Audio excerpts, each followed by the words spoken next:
Yo, what's happening? It's Benjamin D'Souza here, back with another classic. And I'm making this tape today because I was inspired to build upon a clip that Rude MP put out, I want to say a couple weeks ago.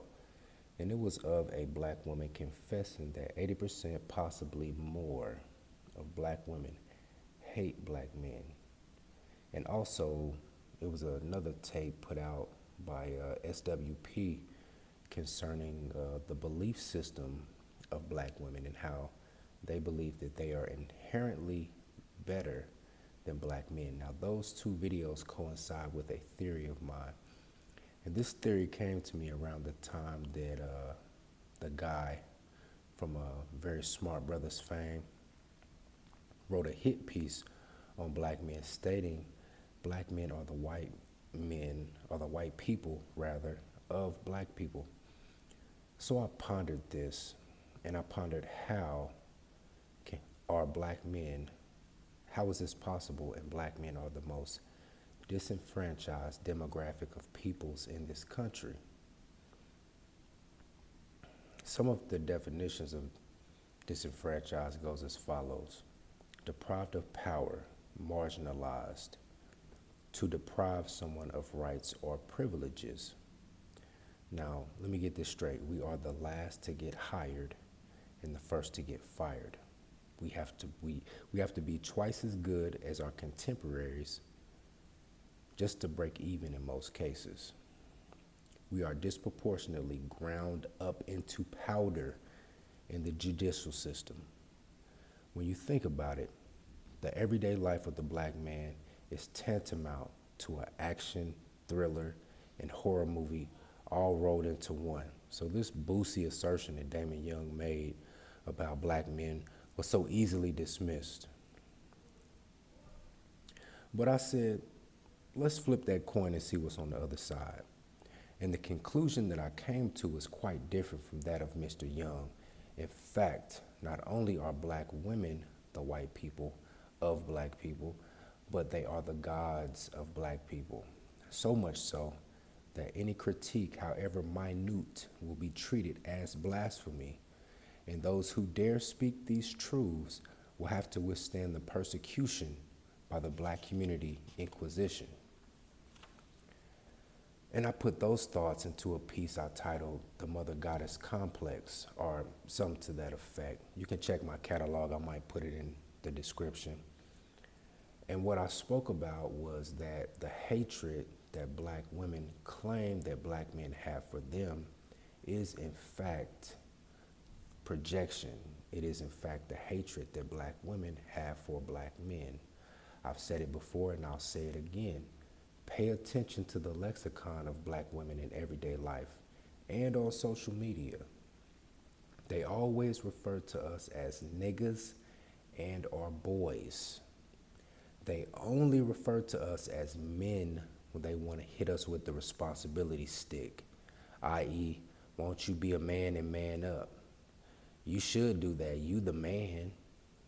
But any other time is nigga or boy. If you were to take some of these tweets, Facebook posts, IG posts, YouTube video transcripts and comments and whatnot, write them down on a piece of paper and read them aloud without knowing who wrote or posted it, you would assume that some right-wing Confederate flag waving trailer park dweller wrote it and or posted it. That in which I discussed in the Mother Goddess Complex tape ties to that of Rude MP's clip that he posted and the SWP tape that he most recently dropped. Black women as a whole have set themselves up as the #1 competitor of black men. This is pointed out in everyday life of black women who have injected themselves in every area to garner as much financial, social, and political capital as humanly possible. You can see this in politics, i.e., the number of black women running for office. You can see this in education by the number of women enrolling in school, in the workplace. Now, Before we go any further, am I myself jealous of the accomplishments of black women? No, absolutely not. May the best person win, right? I do not have any problem with any demographic going for theirs. The issue I have, and also the issue unbeknownst to many other brothers who share in these issues, is that black female empowerment is not about the overall bettering in quality of life for black women. Rather, it has become a holy crusade of deception and misandry. My mission here is to make brothers aware and not fall victim and not fall victim to the wicked machinations that we come across on a daily basis. In the book, The 33 Strategies of War, Robert Greene states, you must adopt the warrior mindset, going into every situation, every encounter, as if you're going into war. It doesn't matter if you don't think the person or the group is not formidable enough to be considered in opposition.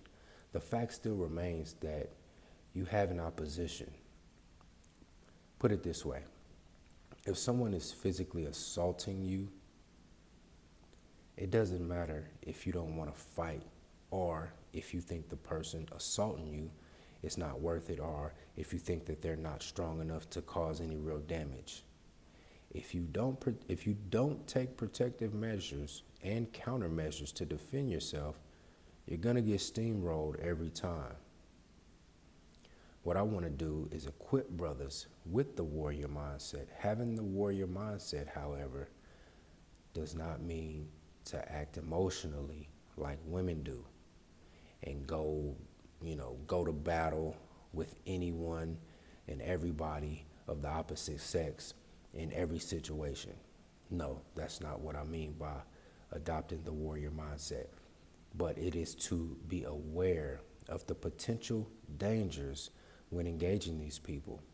I heard a brother on the Obsidian channel just recently, I believe his name was Ian. He said that he was listening to a Dr. Tiosan Johnson broadcast recently. Dr. Tiosan Johnson was telling of an experience in corporate America where a group of black women were actively trying to get him knocked off in the workplace. Like I said in my most recent video prior to this one, black women are our number one saboteurs. And it partly stems from what I call the color purple complex. I made a tape concerning that. You can check the catalog for that one as well. In the color purple complex, wherein they believe that any black man of affluence, prestige, authority, and power are going to leverage those traits in a tyrannical manner, which gives them a justifiable reason to deal with us in the harsh manner in which they do. Think about it. Think about all the experiences you've had over the course of your life, whether it be in the military, in school, or take the workplace, for instance. Let's say you work in a female-dominated area like healthcare, right? And there is a black man in charge. Let's say he's the charge nurse, right? For anybody who's ever worked in a hospital or a nursing home or whatever. All the black female CNAs and nurses are going to have a disrespectful disposition towards him. They're going to try to get him in trouble with allegations of sexual misconduct, slander by saying he's gay, asserting that he has a bad attitude and does not possess the qualities to lead. And on top of that, they are going to campaign for the other groups of women to join in on their persecution of this black man. Ironically enough, the same black man whom they confess ad nauseum on Facebook on how much they love us and whatnot. But anyway, and this type of nefarious, treacherous act goes on in all facets and on all levels of life. Brothers, you ignore this truth at your own peril. Now, you can listen to these people on YouTube tell you that all you need is a mouthpiece and, some fly drip and two nickels to rub together and a stroke game, and you'll have these females eating out of the palm of your hand.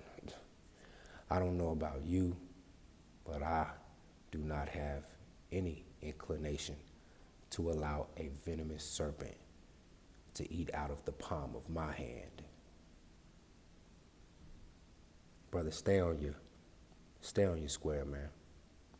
Get up on that.